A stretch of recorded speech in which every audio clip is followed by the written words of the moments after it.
Hey everyone, welcome to the show. Yeah. For feel like, how do you hold on to hope when everything around you is just falling apart? Yeah. Kind of like what we see in Steve Cern's book, A Fool's Kabbalah, right? Yeah. It's historical fiction, but with this like magical realism, kind of surreal twist that just stays with you. I Definitely hit that like and subscribe button if you want to dive deeper into this one with us. You can find a link to the book down in the description. So what really struck me right off the bat with this book was how it, puts these two totally different stories together, both happening during like some of the worst times in history. Yeah. On one side, you have Dr. Gershom Scholem, and this guy was a real scholar of Jewish mysticism. Oh, wow. Imagine him trying to find these lost Jewish books in Europe after World War II. Heavy stuff. Yeah, with the whole weight of the Holocaust on his shoulders. It's like he's trying to, like, I don't know, gather the pieces of a world that's been shattered. And Scholem's not just any scholar. He's the Gershom Scholem, like a big name, brought the study of Kabbalah, back into the spotlight. But in the book, he's so disillusioned. He's really struggling with his faith, after seeing all that horror. It just makes you think, like, what good is all this knowledge, all this scholarship, when you're faced with that kind of suffering? It's that struggle, between being intellectual and then the harsh reality of what people actually lived through. Right. And that's a huge part of Skolem's story.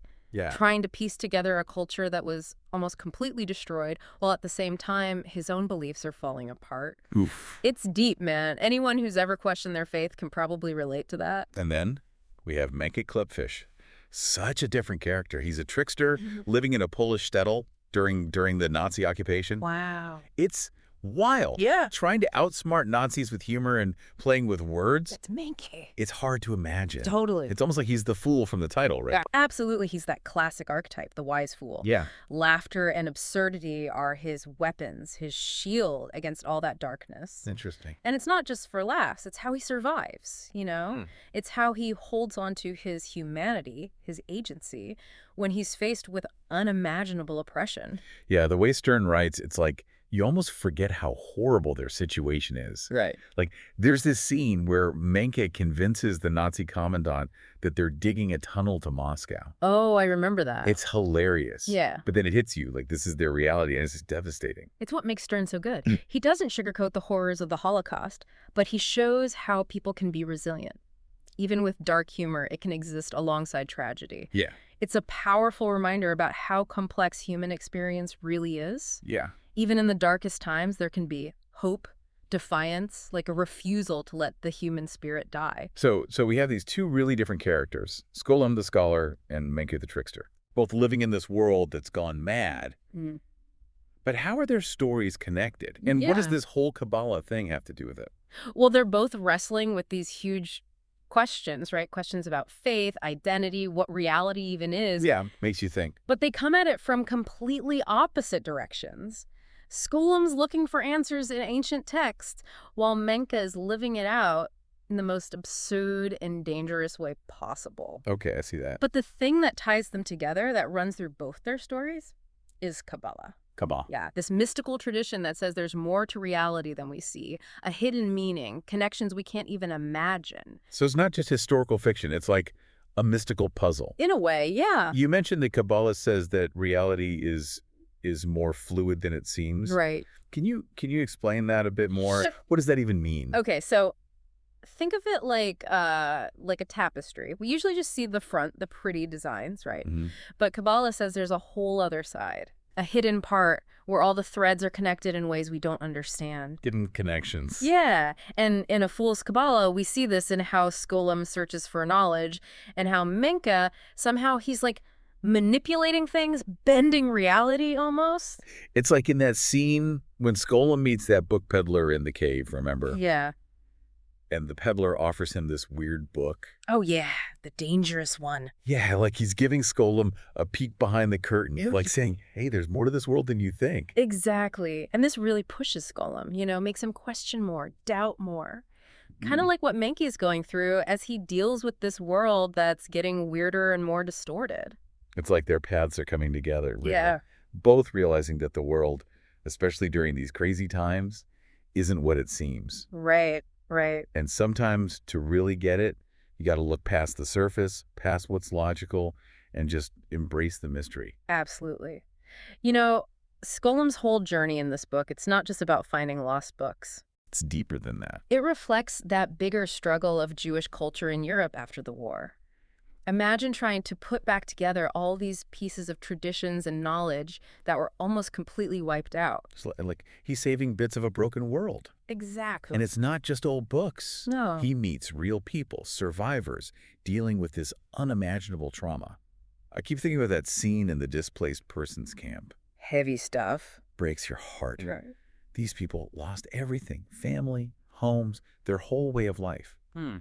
And Scholem's there, talking about how important it is to save their cultural heritage. Yeah, that's a powerful scene. You really see the contrast there. Right. Between Scholem's academic way of thinking and the raw experience of these survivors. Right. Scholem, the scholar, he wants to preserve these artifacts, study them, you know. Yeah. But for the people who live through it, those objects are personal, they're tied to memories, emotions, a whole history that goes way beyond just academic study. It's like their whole world is held in those things. Yeah, it's heavy stuff. And for Scholem to have that responsibility of saving what's left of a lost world, it must be so much pressure. Absolutely. He's racing against time, knowing that if those books and artifacts disappear, a whole culture, a whole history vanishes with them. Wow. He's carrying the weight of Jewish history on his shoulders. Heavy. And it affects him, you know? Yeah. He's haunted by all the horrors he's seen. His faith is shaken. Right. And then there's all this bureaucracy he has to deal with, which makes him even more frustrated and disillusioned.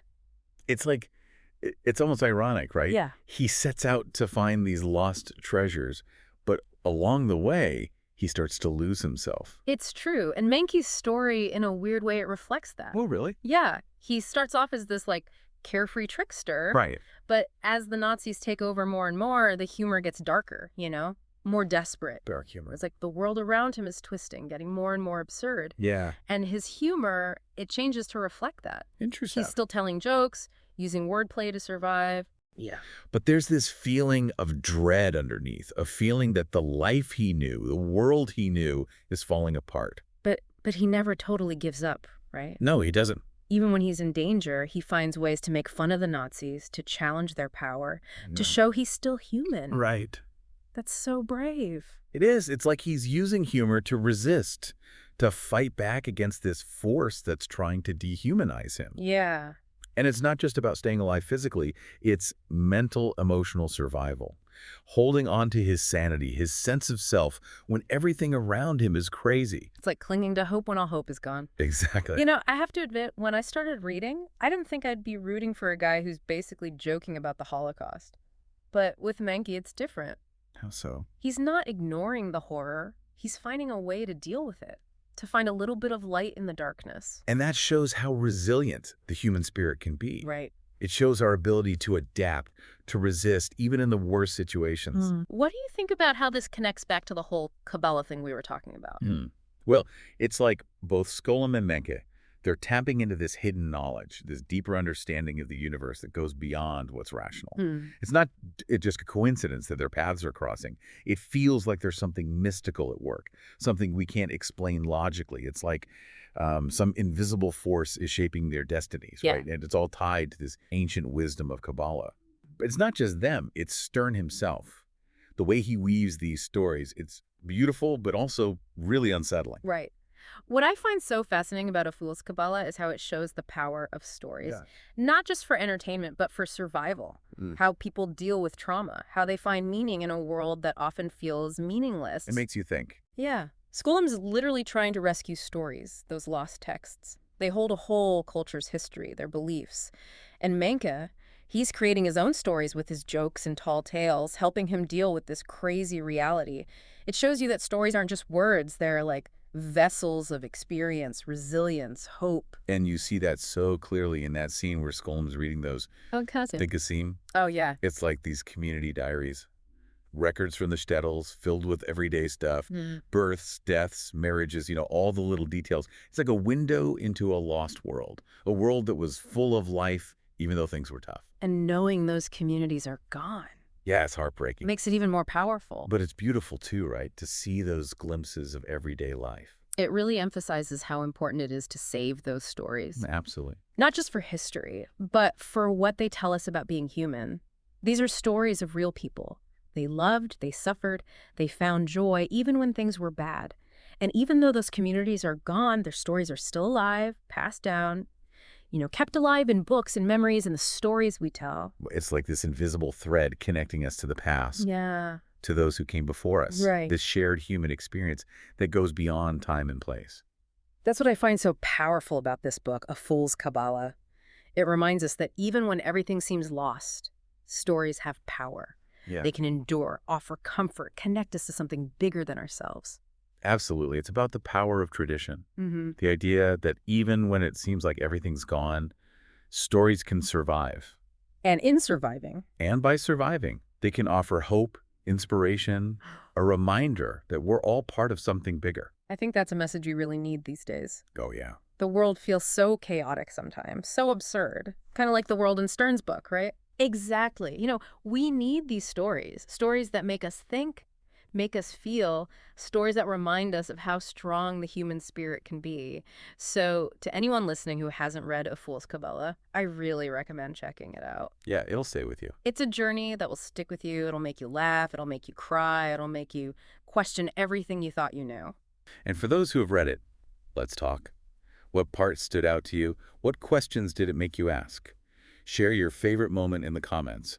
Because a book like this, it sparks conversations. Right. It helps us connect, reflect, and share our own stories. At the end of the day, it reminds us that we're all connected. Even in a world that sometimes feels like it's falling apart. Thanks for joining us for this deep dive into A Fool's Kabbalah. Yeah, thanks everyone. Don't forget to like and subscribe so you don't miss out on future episodes. And until next time, keep exploring, keep questioning, and keep sharing your own stories.